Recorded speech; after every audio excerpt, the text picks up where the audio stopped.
Welcome again to the Autosportradio.com 2020 show. We are still, believe it or not, doing this from the Grant King Race Shops at 8155 Crawfordsville Road. And as I've told you numerous times, if and when things open, hope I'm still alive to see it, you got to come down here. It's a working museum. You'll love it. A lot of vintage cars. In fact, this car right here to my right, your left, is the 1978 Lightning Dracoffy chassis number LHL4. It's one of 8 cars designed by Robin Slablinski and constructed by Don Edmonds out of Anaheim, California. And it was built for Lindsey Hopkins.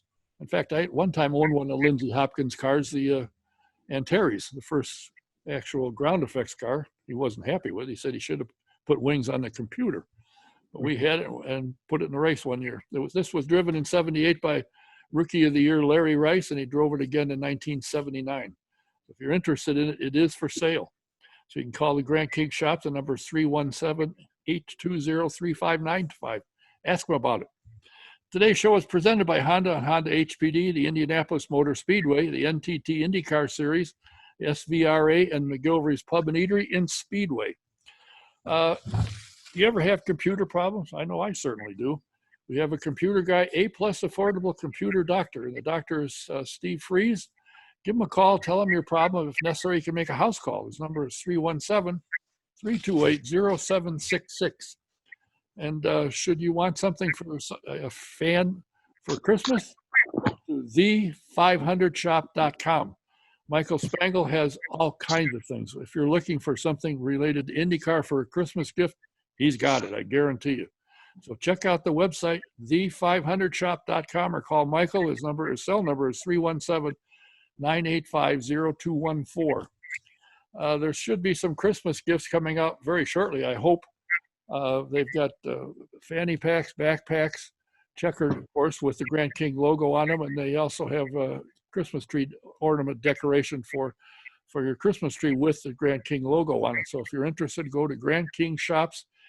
Send them a message to Fluffy, also known as Stephanie, at grandkingshops@gmail.com and ask her about you. Give you the scoop. You love going to see a dentist? Well, I'll give you a way to go and see a dentist you'll love. Dr. Jack Miller and Dr. Liz Lewis. Jack Miller, of course, is a Indy 500 veteran, but they have the Indy Dental Group and is one of the highest rated in the state of Indiana. You will really enjoy going there. Trust me, because we go. Number is 317-846-6125. Make an appointment. You'll be glad you did. Is it time for insurance for your car, your home, or your commercial property? Do what many of us have done and call Mike Pardee at VP Insurance.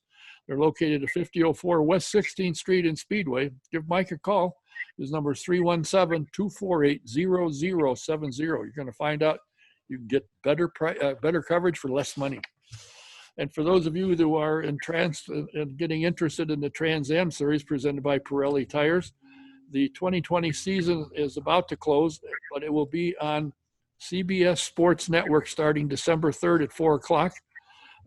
Just a Trans Am year in review, and then they'll have another program on the 13th. It starts the 13th, the 20th, and on the 27th, all on CBS Sports Network. Check it out. And while you're doing it, look up svra.com and subscribe to their Speed Tour magazine. It's a great magazine. Great stories, great pictures. You'll love it. And while you're there, look at their schedule for 2021. You'll really see they got a really fantastic schedule for next year. You ever wondered why these guys and gals love driving Indy cars? Well, you can find out for yourself by taking a ride in Indy Racing Experience. Just go to IndyRacingExperience.com, find out where they're running and when. Most likely it'll be in the 2021 season if it's somewhere nearby. So make a reservation, and in the promo box, put DK1, you get a 50% discount. Are you interested in having a vintage car? If you've got one and need it repaired, the Grant King Shops can handle it. No matter what you need, if you need a car, you're looking to buy one, you got one that needs restoration, give them a call. Talk to them. They can help you out. The number is 317-820-3595. My guest is a young man that I have known. When I first met him, he was driving midgets. But prior to that, he was in the karting world, and one of the places that he did most of his early driving of karts was at the Whiteland Raceway Park. He moved up from a kart driver and midget driver into a mechanic, a crew chief, team manager, And now he and his wife own the Speedway Indoor Karting Center. Along the way, they found that the Whiteland Raceway Park was up for sale. And instead of it going to a trucking company for a parking lot, they bought it and have made it into a spectacular facility. It looks like it's brand new, but it's the oldest karting track in America. And they also just opened a karting facility down in Daytona Beach. We're going to talk about all of this. Please welcome my guest, Mr. Andy O'Gara. And Andy, thanks for your time. Thanks for having me. I appreciate it. When you started out, now your dad was in racing for a lot of years. He was a mechanic and a crew chief and a team manager for Dennis Reinbold for a number of years. So racing was somewhat in your blood. Did you, as a young guy, say, I want to race? That's it.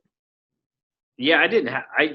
I just didn't see myself doing anything else. I was one of the lucky ones that grew up with it. I got to watch my dad build his own Indy cars from the early '80s and go to work for people like Dan Gurney and Rick Hendrick and AJ Foyt and John Menard and Dennis Reinbold and just so many good people that are still so close to the family today and allowed me to be a part of it from at such a young age. And I just fell in love with it. And I can't imagine not being connected to the motorsports world. And to say that the disease travels, your brother Kyle is also a race driver and has been for a number of years. Oh, yeah. He's actually getting in a car for us tomorrow. We're testing it's weird, testing middle of December out at IRP with our Crown car. So that ought to be entertaining. So you're going to run a Silver Crown car next year. Yeah, we ran a couple races this year, but we're going to run at least all the pavement stuff next year. And we're excited about it. We got,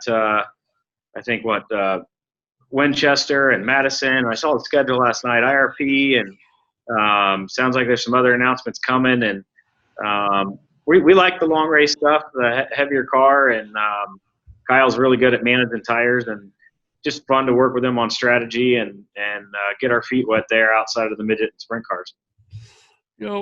As you've worked your way up and you ended up marrying one of the most successful female, obviously she's a female, you married her, one of the most successful women in motorsports. She was the only woman that I'm aware of that had qualified on the pole. She was the first one, I believe, to have a podium finish. She was known around the world. And now you two not only have 2 kids, but you have 3 properties that you take care of. As I said, the Speedway Indoor Karting Center in Speedway, Whiteland Raceway Park, which you have purchased and taken over. And the place is spectacular. You put in garages, which I thought Gary Lee should have done. He thought it was a waste of time. I understand not only do you have them now, but you're adding to it. You're putting more of them up.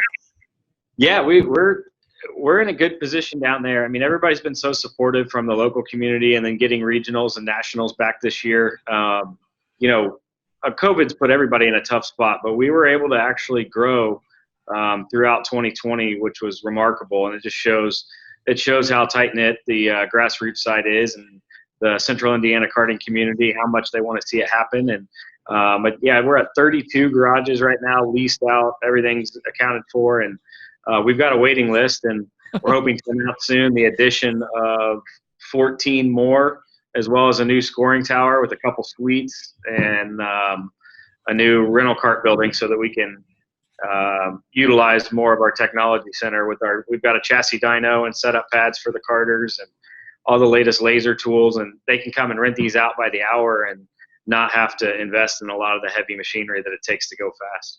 Do you send Greg Beck down there to take care of those carts as well? Where hasn't Greg been? Greg has saved my butt just about everywhere. He's like another dad and one of my best friends, and I've known him since I was 2-3 years old, and he's been to Daytona with us multiple times this year. He's been down to Whiteland. He helps us on the USAC side when we need an extra hand, and Greg's awesome. So I couldn't do this without him. Greg's a fantastic mechanic, and I remember when he worked for an IndyCar team, and he was taught by a guy how to take a nickel and make $1 out of it. He learned that real early on. He did that very well. So how was the karting center in Speedway? How is that doing with the shutdown? I know your restaurant had to shut down for a couple of weeks, but has the karting been pretty strong? I tell everybody it's surviving and paying for itself, and that's all I can ask for through this. It's certainly down quite a bit. Overall, I feel like we're probably down 35% on our walk-in number, and we've lost 90% of all of our corporate hospitality holiday event parties. But hey, like I said, we're very lucky. We're amongst the luckiest throughout this whole thing. So if we can just keep it alive and paying for itself, it'll all return. It'll all be okay. It's just going to take some time. Now, you have now 2 kids, and one of the stories I heard was you were looking for a place for them to run karts. You went down to Whiteland and went, oh my. Are your kids into racing? Oh, they love it, yeah.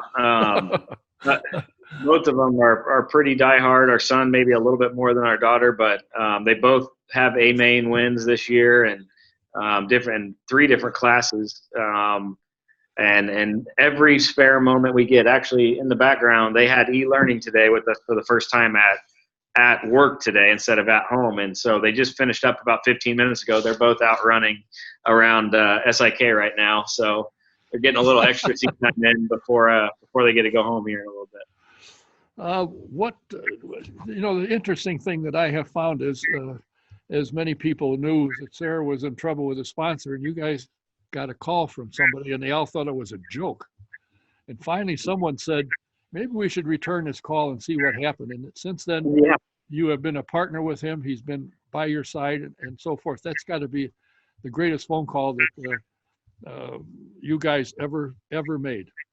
That initial phone call with Mr. Hartman was definitely a life-changing moment for Sarah and I to be able to realize our dream with that first Indy 500 and kind of take a deep breath and know that, it was all going to be okay, even if it was only okay through the end of May at that point, right? So, but now I think I cherish the weekly phone calls just as much, just to have them as one of my best friends and one of my greatest business mentors that I could ever ask for. And, times are tough right now, and I call him and ask him, hey, I'm getting ready to do this. Do you have any advice? What would you do? Where are you at with your restaurants and drilling and trucking? And just try to bounce ideas off of him. And, being partners at Whiteland Raceway Park on a 50-50 level, and being partners with the SFH Racing Development side with our USAC cars, and now the expanded F4 element is it's been fun, and I can't wait for next year and just to get through some of this craziness. You're lucky. Not only is the guy a race fan, obviously, but he's a smart businessman. Everything, it seems to me, that I know of that he's touched is all worked out. If it didn't turn to platinum, it certainly turned to gold. And that would be the guy that, if I were in the business where you are, that's who I'd want to talk to, certainly. Yeah, I don't know if he would agree with everything turning to gold, but he's a smart guy, and he's always taught me to surround yourself with good people and to be honest, and know your numbers before you get too deep. And even through the hard times, I think the tough will persevere, and he's certainly one of those people. And we're excited to see what we can do on the development side next year, and continuing to grow with the Whiteland Raceway Park brand. Now, with the successes you and Sarah and Wink Hartman have had, you've opened a karting center down in Daytona Beach. What prompted that? Really, we've been going to Daytona for 30 years plus. I mean, my grandparents on my dad's side bought a place down there in 1985, and that was kind of always our home away from home. That was where we'd visit a couple times a year, and Grandma always made us feel welcome, and we loved the area, and we knew where everything was. And Sarah fell in love with the area because all her karting years at Daytona for the WKA karting week in between, Christmas and New Year's. And Grandma passed away last year, and Sarah and I ended up investing in a property down there, a small property down there, and really said, why is there not the indoor entertainment element that we have back home? I mean, we consider this probably the second most hallowed ground in North American motorsports, with their history of the Daytona 500 and the 24 hours behind the Indianapolis 500, which is our baby. But we couldn't understand why there was no indoor karting element. We felt like the tourism market and the local numbers warranted it. And so for 3 years, we had that on our radar. I mean, we went through 3, 4, 5 properties before we found the right one. got to do what we got to do. And, you know, it's been exciting. And I think more so just growing with our current staff and seeing, you know, what they've been able to add to that program down there. And the facility is amazing. The equipment's amazing. It shows how far the sport's come just in the last 5 years since we started Speedway Indoor Karting. And it too is, you know, it's not on record-setting numbers by any means, but it's paying for itself. And I think it'll be great once we're through all this pandemic crap. Have you transported any of your local here in Speedway people down there to get it off the ground and get it up and running? So yeah, our GM down there is Colby Theobald. He was one of our original hires here at SIK Speedway, and he actually ran some of our offsite bigger projects like the IMS infield and stuff in the past. He's one of our go-to guys, the guy that we have a whole lot of faith in. And his parents have a place in the area down there, and he's a couple credits shy of graduating from Flagler College, just a bit north of there. Right. And he said, hey, if anything ever happens there, I'd like to throw my name in the hat. And, you know, we went to him, I don't know, about this time last year and said, hey, we're going to move forward with this. We've signed a lease. We have a construction project in mind, and we're going to start signing paperwork for manufacturer involvement and everything. And you know, we pretty much offered it to him first, and he's taken that ball and ran with it. But all the guys from my brother Kyle to my dad, Rocky Pacciuni, Jared Howerton, CJ Johnson, Greg Beck, all these guys from around here that flew down with us, Brady Sappenfield, and helped us assemble the track and paint. And I mean, it was a couple month commitment throughout the build process. And we've been back multiple times since, and we'll continue to support our staff down there until we get it fully, you know, past the initial 90 days, I guess. Did you build anything similar to what you have here in Speedway? Very similar. So the track itself is based in a 46,000 square foot structure. We have a 2-story road course with a slick track oval as well. About 41 karts in rotation. Conference and catering space is about twice as big as what we have here in Speedway. The arcade and amusement element is about twice as much as what we have here. I think we've got about 18, 19 games down there. And then we added a new element in the side-by-side axe throwing lanes. We got 3 axe throwing lanes down there. I saw a picture of that. You know, that's the latest craze, and who knows how long that'll last. But that's something that we wanted to explore. So it's going well. I'm really proud of the first month and anxious to see what it does here through the holidays and into the first of the year. I got to think, it seems to me there's a race down there in February. They say it's supposed to be the greatest race, but of course we all know the 500 is that. The Indianapolis 500 that is. But that's got to bring a lot of people to town. How far away from the Speedway are you? We're literally right up against the edge of the track. So. Really? Wow. Yeah, Home Depot is right on International Speedway Boulevard, right next to the track, and we are neighbors to Home Depot. Our building butts right up against it. We're in an old Toys R Us location that has since went through a multi-million-dollar renovation, and like I said, everything's state-of-the-art. The karts are electric. They're a little bit higher horsepower than what we have here at SIK Speedway. But it's a climate-controlled environment, so you don't have to deal with the humidity. It's just a nice piece, and we're a stone's throw away. I mean, if you get on the roof, our roof kind of backs up to the backside of the bleachers going into 1 and 2. I'll be darned. So that's amazing. That's amazing. But you're leasing the property. Did you tear the building down and build your own? Yeah, we're leasing the property. We got a multi-year lease structure with the first option to purchase the property, and then as far as the construction improvements, it was partial landlord and partial tenant improvement for the commitment on the space. But very similar to what we have here at SIK, just some of the newer structure and design elements. And you've got electric carts, so you don't have the exhaust problem. So you don't need exhaust fans to get the exhaust out of the building. Exactly. And how long can they run before you have to, at full power, till you have to recharge them? Almost an hour, but they charge on a 1-to-1 ratio. So if you run them for 10 minutes and you cycle out your pit lanes, you can generally keep fleets on the track all day long and not have any worries. Really?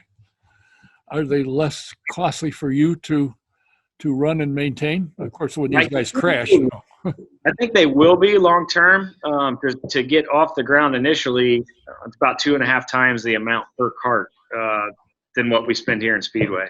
So pretty pricey investment initially, but I think long term they will be less, and they will probably be the future, unfortunately. Did you and Sarah go over to Europe to find these? We did. Kyle and I made the first trip, and Sarah and I made the second trip, and these carts are a product of CRG, which is just outside of Lake Garda in northern Italy, owned by the Tonini family. They've been developing this e-adrenaline cart for about the last 4 years and really worked it really well, going through the gamut, trying to get a lot of these things sorted. And we fell in love with it early on, but had a lot more confidence in it 3 years later when we went to, apply the first purchase order to the fleet a year ago at this time. Is anybody else in America using these carts? Or are you the first one? We're the first one in America. Alex Tagliani is actually building a multi-million-dollar facility in Canada right now, and he's going to be the second in North America with them. But we are the first in the States with them right now, and only about the 7th or 8th in the world. Wow, that's amazing. Now, you still work with Dennis Reinbold in May, do you not? Yeah, it's going on 3 years now, I think. Has he got any opportunity that you have heard of that he might be able to run more than 1 or 2 or 3 races a year? Not that I have heard of. I mean, I stay in touch with him fairly regularly, but have been busy lately as I haven't talked to him in a while. But I think, I know they're trying. I know that's something that Dennis would love to get back to. But I applaud the way he's going about it. He's not. He wants to make sure that the budget's there to do it right and to be competitive. And it's only a matter of time probably. But no, I don't have any updates there. I wonder. He did probably catch up there sooner rather than later. Any chance that you and Sarah would get back and run an IndyCar, or are you busy with karts? I'd love to think it someday, somehow. But at this time, I don't have any interest outside of the Indy 500, really, to be honest with you, or outside maybe an oval program in the Indy 500. We're still having a blast with our midget sprint, Silver Crown stuff, and we've kind of redirected focus there the last couple of years. And I think all 3 of our programs and hopefully the F4 program this year too will be ultra competitive. We put the resources and time, and Brad and Kyle and Greg, everybody's worked really hard. Nick Lundgren, it's a good combination of people. And, if we're fortunate enough to do that with the IndyCar side again someday, by all means, I am 100% committed to finding a way to make that happen. But it might just be a little bit. And I think it's only a matter of time before we're back at Indy. It's just a question of making sure that we have what it takes to do it right and the right people on board and all that. And if I'm not mistaken, you have 2 kids that one of these days may end up being your driver. I'd love to think so. Either way, whatever they want to do, I'll be behind them. I have an absolute blast with them, and but it's fun going to the racetrack right now, and I want to keep it that way wherever we're at. It's interesting to me how you have come along with your family, and I find it very interesting. Your dad, known around the racing world as Johnny O, as you had indicated, worked for a lot of people, and I've never heard a bad word about him ever. And if I had, I would tell you, not here, but I would tell you, I've never. Sure. He's always been, highly regarded by everyone. A smart guy, very organized. And to be a team manager, you got to know what you're doing, or you're going to get lost in a heartbeat.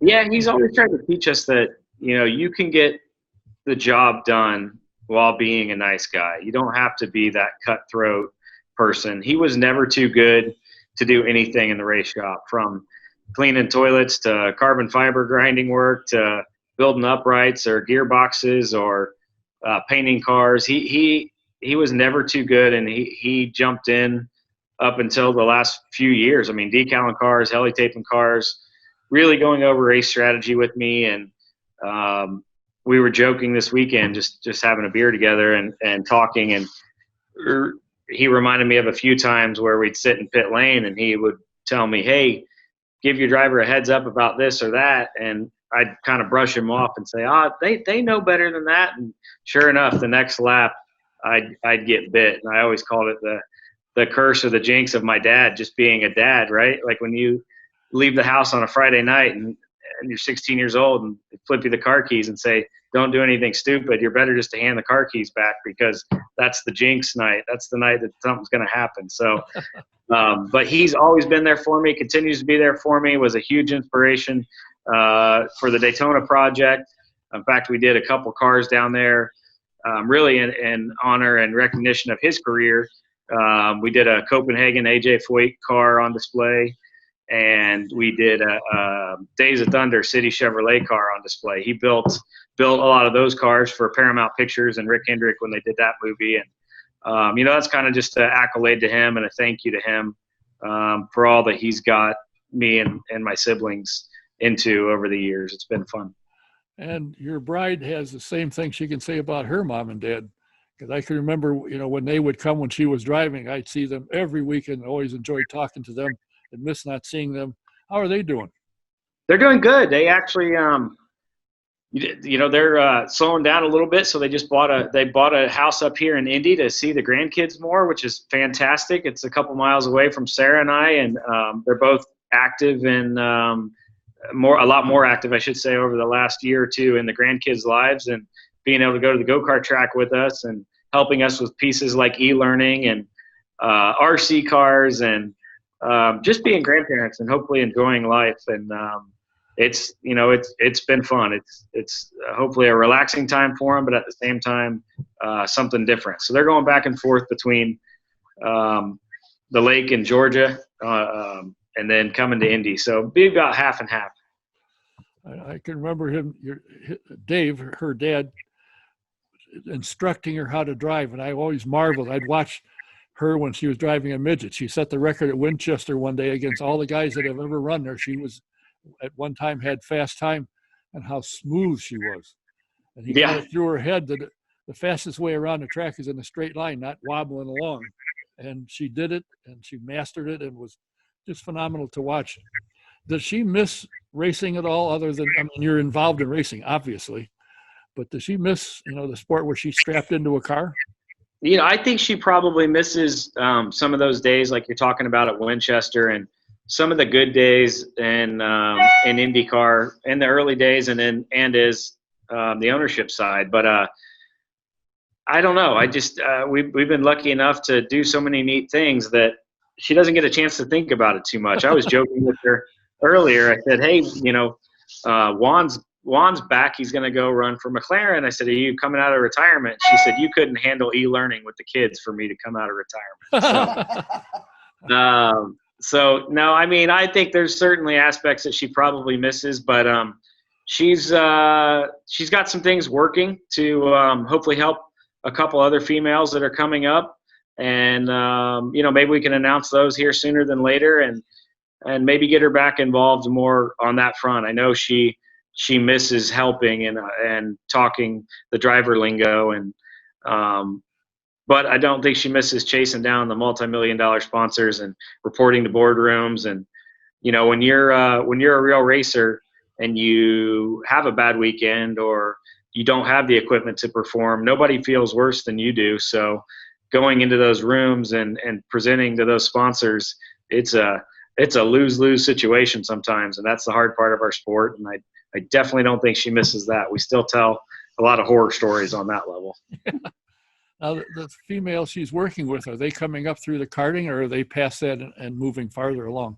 In the karting side right now, and then trying to find their way, whether it be more USAC-based or Formula Car-based. We aren't exactly sure yet, but it's something that is at the top of our minds right now, and hopefully we'll have some stuff sorted for these individuals and additional partners here in the next couple months. Well, good. And hopefully when that happens, we can come and chat again and with her on what she's doing. I know there's an effort with the diversity program, and one of the things that Jimmy McMillian told me was that they were looking for getting more women involved in the spectator part and the fan part as well as drivers. So that's an aim they've got, and I think it could be nobody better than the two of you, and of course Kyle, having driven and successfully. The best three people that somebody coming up could talk with and be mentored by. Oh, thank you. We're excited about it. I think it's an element that needs to continue to stay at the top of the road to IndyCar in general, USAC in general. So many people can relate to Sarah on and off the racetrack, and I'd love to find the next Sarah, who's just a good, genuine person on and off the racetrack, and has the brains and the character and the grit to get the job done. One thing I always said about Sarah is there was another female race driver at the time that you had to have a presidential decree to get in to see her, whereas Sarah, you could stop and talk to her unless she was putting a hat on and climbing in a car. She was always approachable for the fans, always took the time to stop and talk to them. That always impressed me. What you see is what you get with Sarah. I think, especially the older she gets, she's more and more comfortable with herself and where she came from and what we're doing together and on the racing front. She has a lot of fun still. Well, that's good. Well, I appreciate your time. I wish you nothing but the best in Daytona. Hopefully one of these days I'll get the chance to get back down there. Take a look at it. Let us know. Yeah, if I get a chance, I'll do that. But I appreciate your time, and hopefully we'll chat with you again when you got more exciting things. But next time you build a racetrack or something, we'll come and talk about it. That's awesome. I'd love it. Thank you. And thanks. By the way, I meant to ask you, how's your dad's and mom's place in Beach Grove doing? It's slow like everything, but they're surviving. They're making it through it, and we're trying to help each other right now with product and things that we can just to get through the times. They've got a good loyal following, and business is down just like it is everywhere, but just got to keep smiling, stay positive, and hopefully come out on top here in the next couple months. Well, if you want to go to a nice place with some nice people, and I can tell you this, when you go into an establishment, you don't find many cleaner than your place. And what's the name of it? It used to be Johnny O's. What is it? Just O'Gara's Irish Pub. Okay. He tries to compare it to Cheers. There's just so many good friends and family, and it's a great time, great place. And he just did so many improvements at the beginning of COVID and went non-smoking and redid a lot of stuff inside. It's awesome. I think it'll come back for him. It might just be a little bit. And what times is he there? He's generally there, 3 days a week, and he opens bartending at 3:00 in the afternoon. And they don't do food there, but they do have places that deliver and everything. So lots of places that deliver. Well, I'll have to go down and harass him one of these days. I'll find out when he's there. I haven't been there in a while, so I have to stop and take a look. He'd love that. Well, give your parents and Sarah's parents our best. Thanks for your time. We look forward to nothing but success for you two, and we'll talk to you again. Hey, same to you. Thanks, Don. And have a great holiday. You too. Merry Christmas. And with 2 kids, it will be a great one, I'm sure. Amen. All right. Thank you. Thanks. My guest has been Andy O'Gara, who was married to Sarah Fisher O'Gara, and they're into the racing world big time with karting centers, 3 of them actually. One of the oldest in the country at Whiteland Raceway Park in Whiteland, Indiana, Speedway Indoor Karting Center in Speedway, Indiana, and now one right next to the Speedway at Daytona Beach, Florida. We have more guests lined up. We'll be coming to you, and we'll do a few more programs before Christmas, I hope. Well, until the next time, we appreciate you watching. Until then, we'll say Don Kay saying thanks for being here. See you next time.